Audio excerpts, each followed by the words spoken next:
সবাই বুঝতেই পেরে গেছো যে আজকে আমি কি রান্না করতে চলেছি, ইলিশ মাছ। কিন্তু জানি না শস্য দিয়ে করবো না জিরে বাটা দিয়ে করবো, সেটা আমি বুঝতে পারিনি এখনো। তো নিয়ে চলে এসেছি আজকে ইলিশ মাছ, কিন্তু এটা বড় ইলিশ না, ছোট ইলিশই নিয়ে এসেছি আজকে। বললো এটাই আজকে রান্না করবো। এমনিতে মা ওদিকে রান্না করছে, কাতল মাছ আনছে বাবা, আর কি কি মাছ আনছে বললো, বাটা মাছ ওগুলো তো মা রান্না করবে। আমি ইলিশ মাছটা করবো হচ্ছে সর্ষে পোস্ত আর এদিকে হচ্ছে দই দিয়ে। তো তোমরা রেসিপিটা দেখো আর সবাই একবার ট্রাই করে দেখো, সত্যি দারুণ। আমাদের আজকে আমি একটা ছোট্ট টিপস দেবো যে যখন তোমরা সর্ষা বাটবে যে কোনো রান্নার ক্ষেত্রে, তো সর্ষার মধ্যে হালকা একটু লবণ আর হলুদ দিয়ে দেবে, তাহলে যে তিতা ভাবও থাকে সেটা আর থাকবে না। এখানে দেখো আমি মশলাটা করে নিয়েছি, সর্ষা বাটা এই যে এখানে আমি একটা পাত্র নিয়েছি, মাছটা আমি পুরোটা লবণ দিয়ে মেখে দেবো।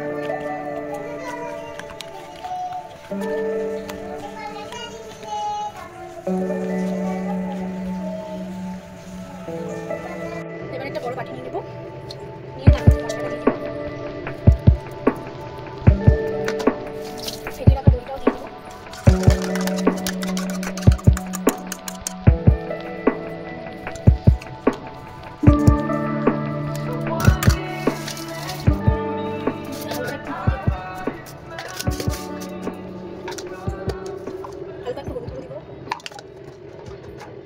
হালকা একটু কাশ্মীরি লঙ্কার গুঁড়ো দিব, আর রেড চিলি পাউডার তোমাদের ইচ্ছে মতন চাইলেও দিতে পারো, না চাইলেও দিতে পারো, সেটা তোমাদের ইচ্ছে করবে।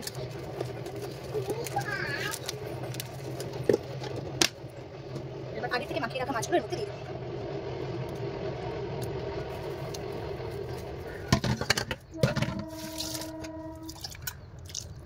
আর এটাকে তারপর মেখে নিব, মেখে নিয়ে 15 মিনিটের জন্য এটাকে ঢেকে রেখে দেবো। আমার কমে গেছে, এদিকে আমি এখন কি করব, গাছটা দিয়ে দিব, এদিকে মুখে দিয়ে দিব।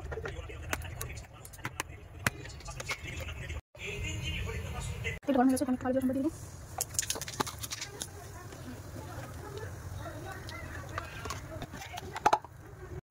তারপরে এতে আমি হালকা একটু হলুদ দিয়ে দিব আর একটু কাশ্মীরি লঙ্কার গুঁড়ো দিয়ে দিব কালারের জন্য। তারপরে এটা দিয়ে দিব মাছটা। ইলিশ মাছ খুব নরম হয়, তাই হালকা আস্তে আস্তে করে এগুলোকে উল্টে দিতে হবে।